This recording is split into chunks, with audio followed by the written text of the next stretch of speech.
할렐루야! 하나님의 크신 사랑이 이 새벽에 우리 가운데 가득한 줄 믿습니다. 오늘 우리는 요한복음 16장 1절로 13절의 본문을 통하여 진정한 위로자라는 제목으로 하나님의 말씀을 함께 나누도록 하겠습니다. 우리는 계속해서 예수님의 지상 마지막 목요일 밤에 제자들에게 하신 고별 설교의 내용을 묵상하고 있습니다. 어제 본문에 세상은 제자들, 곧 예수님의 소속된 신자들을 미워한다고 했습니다. 그것도 원수처럼 여긴다고 했습니다. 그런데 오늘 본문에서는 원수처럼 여기는 것으로 끝이 아니라 더 강력한 미움이 행동 양식으로 나타나고 있습니다. 2절에 보시면 사람들이 너희를 출교할 뿐 아니라 때가 이르면 물론 너희를 죽이는 자가 생각하기를 이것이 하나님을 섬기는 일이라 하리라. 예수님을 믿는 신자들을 향하여 두 가지 행동을 합니다. 출교와 죽이는 살인 행동입니다. 지금 출교와 살인을 행하는 자들은 누굽니까? 놀랍게도 2절 하반절에 말하는 하나님을 섬기는 일이라고 생각하는 선민, 곧 유대주의자들입니다. 이들이 예수님을 따르는 제자들을 출교하고 죽이는 이유가 뭐라고 했습니까? 하나님을 섬기는 일 때문이다 라고 했습니다. 이토록 악한 행동을 하는 이유는 예수님에 대하여 명확히 알지 못했기 때문입니다. 예수님을 하나님의 아들로 알지 못한 것뿐만 아니라 예수님이 하나님에 대한 신성 모독을 한 것으로 판단했기 때문입니다. 요한복음 10장 30절로 33절에 예수님께서 나와 아버지는 하나이다 라고 말하였고 33절에 유대인들이 대답하되 선한 일로 말미암아 우리가 너를 돌로 치려는 것이 아니라 신성 모독으로 인함이니 내가 사람이 되어 자칭 하나님이라 함이로다. 유대 종교 지도자들은 예수님을 신성을 모독한 극악한 죄를 범한 존재로 치부했습니다. 그리고 신성 모독의 죄로 예수님을 십자가형으로 처형해버렸습니다. 과연 유대 종교 지도자들이 하나님을 정확히 알고 있었나요? 하나님으로 말미암아 얻은 선민이라는 권위만 중요했지 하나님을 바로 아는 것은 중요하게 생각하지 않았습니다. 지금 유대 종교 지도자들이 죽인 예수는 누굽니까? 로마 정부에 대항하고 이스라엘 지도자들에게 반항하는 청년이었습니까? 아닙니다. 세상 죄를 지고 가는 하나님의 어린 양입니다. 인류를 구원하기 위하여 인간의 몸을 입고 오신 하나님이십니다.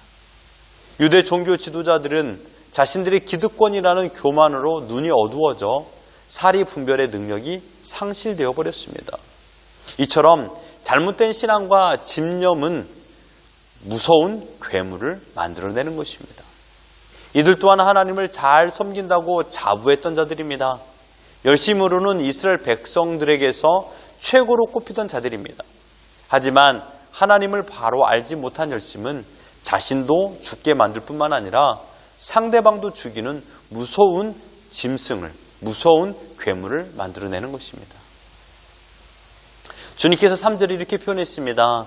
그들이 이런 일을 할 것은 아버지와 나를 알지 못함이라.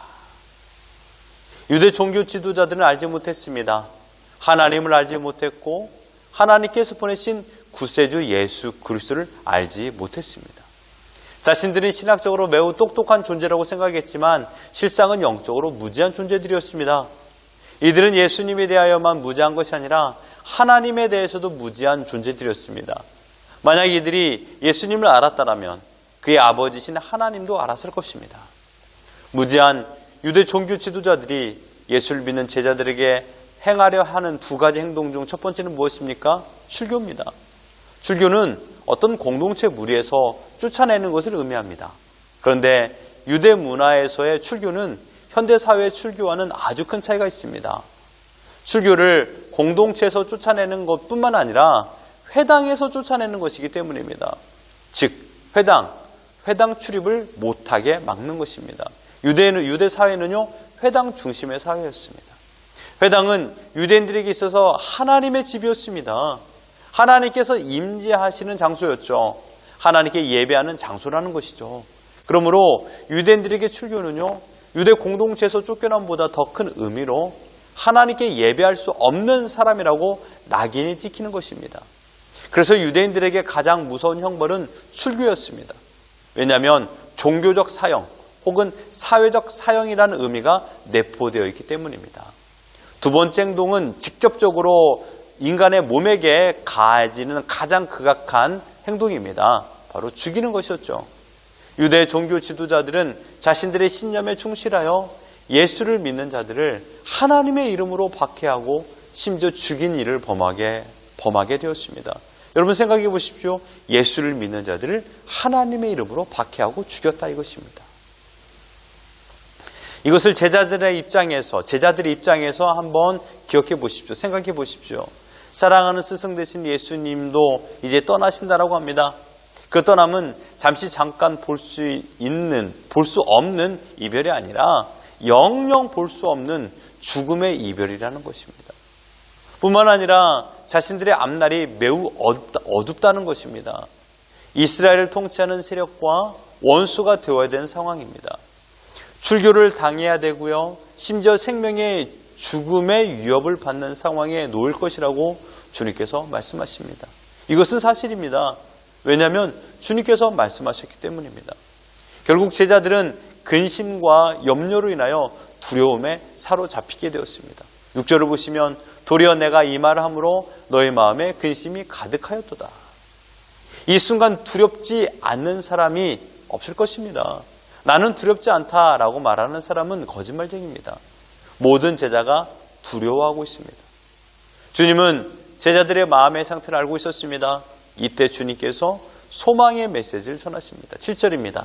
그러나 내가 너에게 실상을 말하노니 내가 떠나가는 것이 너희에게 유익이라.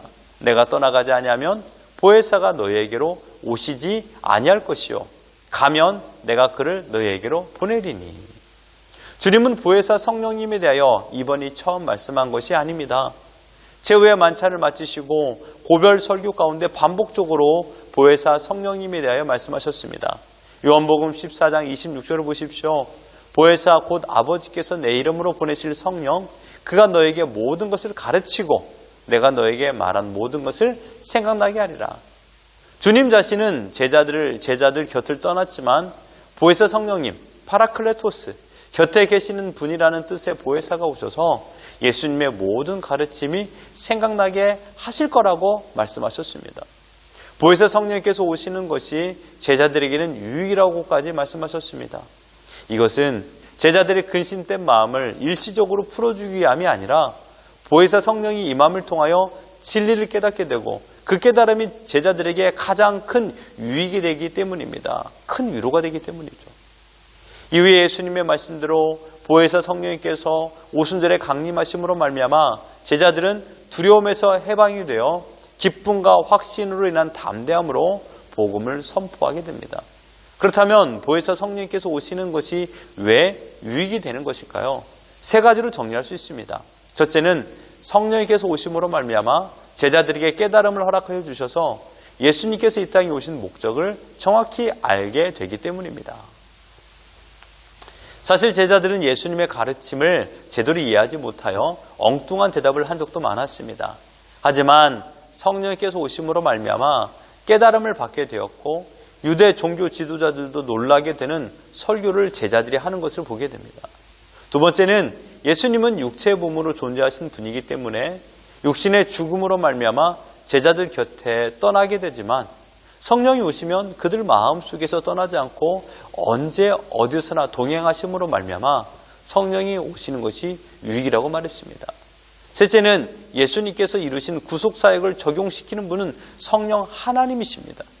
이것은 예수님께서 승천하셔야만이 가능하므로 성령 강림이 유익한 것입니다. 그래서 주님은 내가 가야 성령을 보내신다라고 하셨습니다. 이것은 예수님께서 제자들에게 하신 약속입니다. 예수님은 떠나시지만 성령님께서 오셔서 제자들이 모든 진리 가운데로 이끌어 가십니다. 제자들을요. 이것이 오늘 본문의 전반적인 내용입니다. 사랑하는 성도 여러분, 오늘 본문에서 두 부류의 사람이 등장합니다. 두 부류의 사람의 공통점은 열심이 있다라는 것입니다. 다른 점은 성령과 함께하거나 함께하지 않았다라는 것입니다. 이 두 부류의 사람들은 누굽니까? 유대 종교 지도자들과 예수님의 제자들입니다. 이들은 모두가 열심입니다. 그러나 한쪽은 인간주의적으로 열심인 반면 한편은 성령 충만으로 열심인 자들입니다. 인간적으로 열심인 자들은 어리석은 자들이었습니다. 하나님의 존재를 바로 알지 못했고 예수님도 몰랐으며 이들에게는 성령의 임재조차도 나타나지 않았습니다. 철저하게 자신들의 아집에 사로잡혀 살았습니다. 하나님과 가까이 있는 사람들이었으나 하나님과 상관없는 자들이었습니다. 이것이 무섭습니다. 하나님과 가까이 있지만 하나님과 전혀 상관없는 삶을 살았고 하나님을 예배한다고 하지만 하나님께 상달되는 예배를 드리지 못한 자들이었습니다.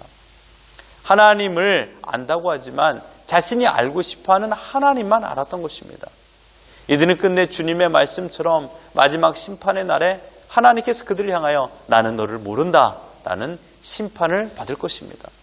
그에 반면 성령님의 임재를 경험한 제자들입니다. 이들은 분명 고난과 핍박을 받을 것입니다. 그러나 그들의 마음은 성령님으로 말미암아 항상 평안과 감사와 기쁨이 가득했습니다. 왜 그렇습니까? 예수님의 가르침이 생각나고 바로 이해되었기 때문입니다. 항상 주님이 내 마음에 계심을 느끼고 살았기 때문입니다. 사랑하는 성도 여러분, 주님은 우리를 위로하십니다. 주님이 떠나시지만 보혜사 성령님을 보내셔서 주님의 가르침을 바로 알게 하십니다. 오늘도 성령님께서는 우리들에게 예수님의 가르침이 생각나게 하시고 바로 알게 하십니다. 여기에 최고 방해꾼은 내 자신의 어리석음입니다. 나의 교만과 아집을 내려놓고 철저하게 성령님의 사역하심에 순종하십시오. 창세전부터 존재하신 성령님이십니다. 온 땅을 창조하시고 지금도 통치하시는 성령님이십니다. 성령님께 순종하는 것이 성령 충만이요. 이러한 믿음의 삶이 바로 우리가 위로를 받는 것입니다. 여러분, 위로는 다른 것이 아닙니다. 예수님이 어떤 분인가? 예수님이 나에게 하셨던 행동이 무엇이며 예수님의 가르침이 무엇인가를 바로 깨닫는 것이 진정한 위로입니다. 이 위로는요, 세상에서 얻어낼 수 있는 게 아닙니다. 세상 사람들이 말해줄 수 있는 것도 아니요, 오직 성령 하나님께서만이 우리에게 허락하실 수 있는 위대한 선물인 줄 믿습니다. 이 선물을 위하여 예수님께서 이 땅에 오셨고요, 하나님께서 예수님을 보내주셨고 성령님, 바로 하나님의 신을 이 땅에 보내서 우리에게 진정한 위로를 허락하여 주신 것입니다. 위로는 그러므로 삼위일체 하나님의 사역인 것입니다. 오늘 우리는 진정한 위로자가 우리 곁에 계심을 믿습니다. 그 위로자가 주시는 놀라운 깨달음을 여러분 기억하십시오. 예수 그리스도가 어떤 분인가를 알고 생각나게 하신다고 말씀하셨사오니 오늘 우리의 삶 가운데서 성령님께서 말씀하고 이끌어 주신 대로 순종하며 살아갈 적에 진정한 위로가 우리 안에 가득히 나타날 것이고 이 위로로 새 힘을 공급받아 오늘을 살아갈 줄 믿습니다. 바라옵기는 세상을 의지하여 살아가는 것이 아니라 성령의 힘을 의지하여 성령 충만하여 오늘을 살아가는 우리 모두가 되기를 예수 그리스도 이름으로 축원합니다.